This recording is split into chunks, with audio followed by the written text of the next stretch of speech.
we're still a couple years away from this. It's kind of hard to say exactly what the state of the technology is going to be at point of launch, but that's kind of irrelevant because long term, this is guaranteed. Like this is going to be the way that fleets of cybercabs operate in the 2040s, like no doubt. This is right up your alley. You've been following the technology quite closely. I want to ask you what your thoughts are now that they've actually revealed it. So, people came away from that event, some of the institutional investors disappointed, but if you think about what they showed off in terms of the technology, they showed off a lot more than people were expecting. And just the whole idea that Tesla can accomplish so many things. Here is, just all of this under 24 hours, or sorry, under 72 hours. You had Elon showing off a cyber cab, a cyber van. And again, we're going to cover the different technologies. And then he lands a rocket, a reusable booster that it can then be reused the size of an Empire State Building. Yeah, tell me what your thought about all this. Yeah, well, and then add to that all of the demonstrations that they had with Optimus, walking out in a crowd of thousands of people and doing all kinds of incredible things. Even if some of those things were partially teleoperation assisted, like there's you haven't seen that demonstration from literally any other company in the world, and it is an industry leading first, and it is a masterful demonstration of their position as a leader in humanoid robotics in the world as well. So, that on top of that booster catch, oh my gosh, like Yeah, let's the start with most that one. incredible thing I think I have ever seen. This is Mhm. to me, this feels like watching one of the Apollo launches early on in the program before the moon landing, Yeah. but where you're like, oh my gosh, this thing is real and we're actually going to go to the moon. Yeah, let's listen then. 13 ignited. We're now down to 3 Raptor engines. We can see those chopsticks now.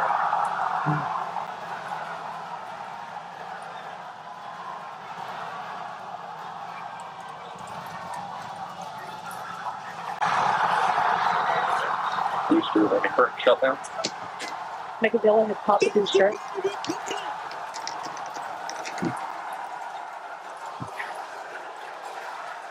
This is absolutely insane. On the first ever attempt, we have successfully caught the super heavy booster back at the launch tower.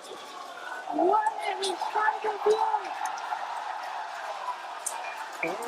Are you kidding me? I mean, it literally gives me goosebumps, and I feel like I'm going to cry again, just like I did the first time I saw it. It is the difficulty of what we just witnessed is monumental. Like that has never been done before. It's the largest flying object in the world, and they just caught it out of the air with giant robot chopsticks. And the not only does the booster have to come back and be in the right place, it also has to be in the perfect orientation. They only Yeah. have those two little catch hooks in Yeah. one place. And if Yeah. they're off even a few degrees in the wrong direction, it just Yeah. slides right through and hits the tower and the whole thing explodes. So it has to be in the exact right position and the exact right orientation. It can't come in at too steep of an angle. Like the approach has to be perfect. It is ah The, like the thing's the size of an Empire State Building, and it's flowing down. And then I watched a very close up of when it actually, the chopstick hands were out and it had to land in there. And I was thinking that when it gone down, you're gonna see the chopsticks hand get boom, and it's gonna like mhm. fall. Nothing. It was like as if it just perfectly stopped. Yeah. There was no collision that you would have imagined that should have happened when it's that heavy, that big. So the reason we're talking about this is because this is a Elon Musk company doing the impossible, changing the world. Then what about Tesla, right? What about the other things that he's working on? You had this post that you said when Elon says pace of innovation is all that matters. This is what he's talking about. Falcon 1 could have been far more expensive. SpaceX would still be far, far cheaper than competitors. Show me what this this table is showing us. Yeah, so what you're looking at there, that green line, the top dot on that green line is Falcon 1. And so that's what I'm saying. Even if you made that significantly, you raised it up on this chart, they're dropping costs so much faster than any of their competitors that they still would be far, far cheaper today than any of their competitors. And where we're headed once the Starship is fully operational, that Starship estimate, I mean, this, if you look closely at the numbers here, each line going up is an exponential increase. So it goes from $100 to $200, from 200 to 400, from 400 to 800, from 800 to 16. And so you're doubling every single line as you go up. And so this is a logarithmic chart. And so that means they're exponentially decreasing the cost, and they're exponentially decreasing that cost at a rate that is, like an order of magnitude faster than anyone else in spaceflight. And this is the thing that is going to make it possible for us to colonize low Earth orbit in mass, to actually have sustainable colonies on the moon, and then beyond to even Mars.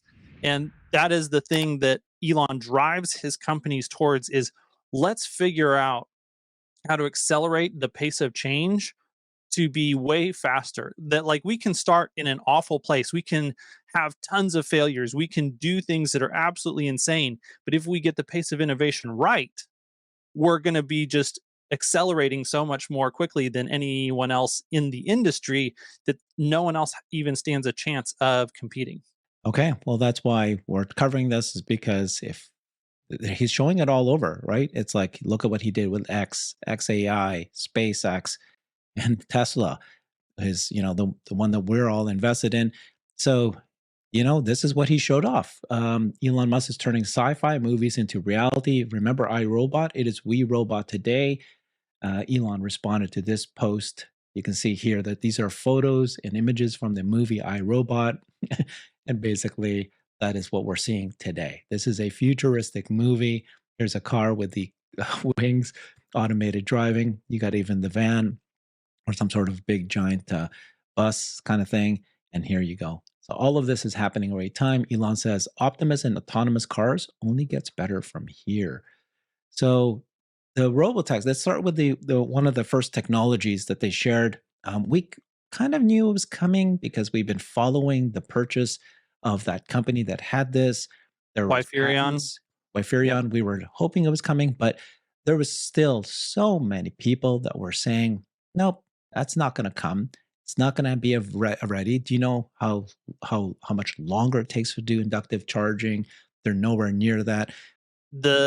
Like you said, it is kind of high time that we get this. Ultimately, your car should charge like your cell phone. You just set it on the charger at night or when it's not being used, and then you come back and it's magically charging. It removes, the best charging cable is no charging cable, is basically what Elon is driving towards.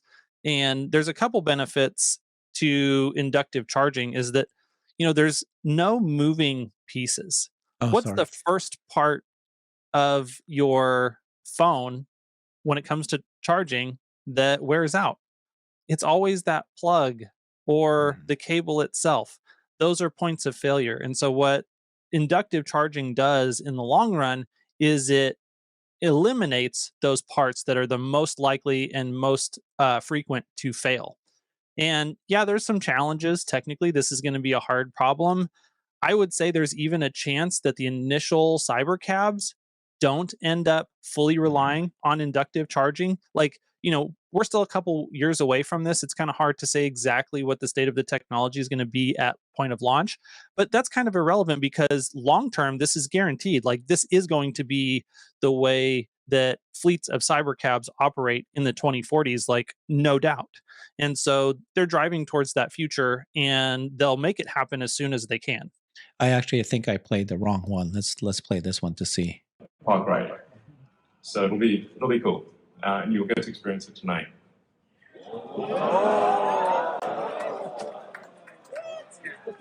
Something we're also doing is, and it's really high time we did this, is inductive charging. So The robotaxi has no plug. It just goes over the inductive charger and charges. So, yeah.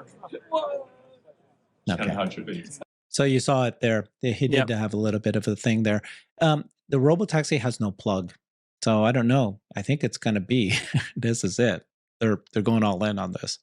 It will definitely have no plug eventually, and hopefully they can pull it off, when they launch in 2026. That's a couple years from now, and inductive charging technology, like they've been working on this for a number of years too. So they bought Wi-Furion, back in 2020 or 2021.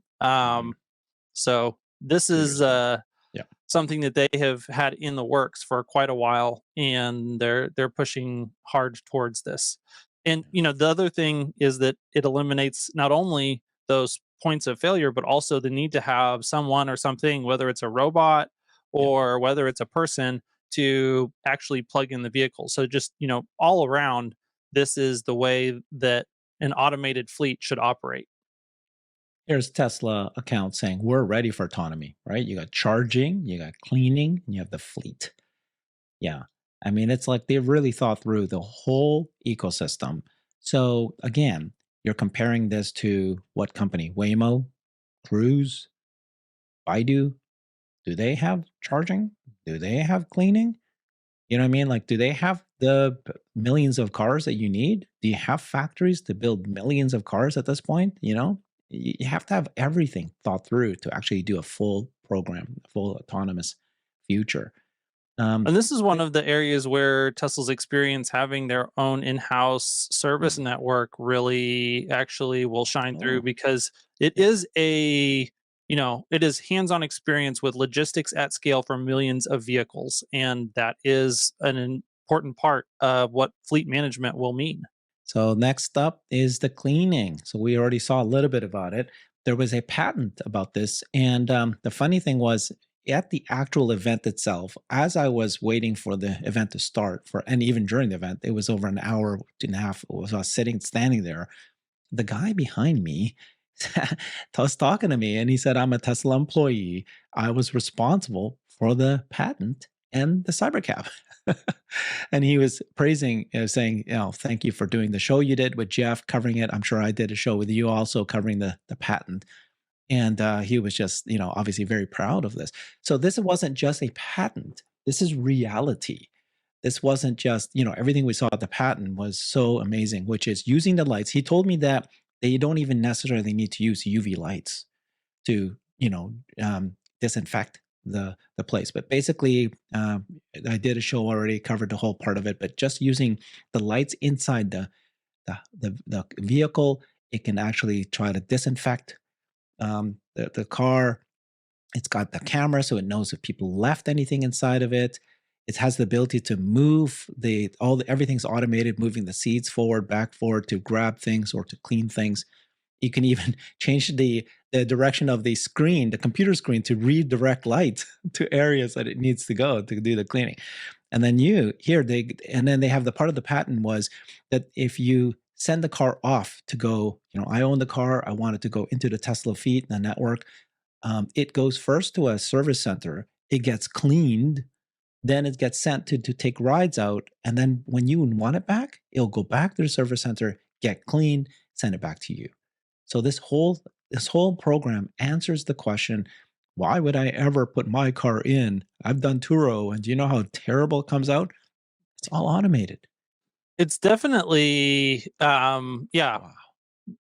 necessity. Like, you do not want to scale this up to millions of vehicles a year that are being produced or that are being operated in a network and have to do all of this work manually. Like, it's 100% needed for this to be a highly automated, repeatable, scalable process. And so the way that they're doing this is, I think, one that makes a lot of sense. They're using very standard machines and some specialized tooling and equipment to go along with it. There will definitely be some human involvement in maintaining this cleaning cell and making sure that it's working properly and doing all that. But you can have one person overseeing the cleaning of, hundreds, potentially thousands of vehicles in a very short period of time with, a high throughput cell that can do this work. These are all robots.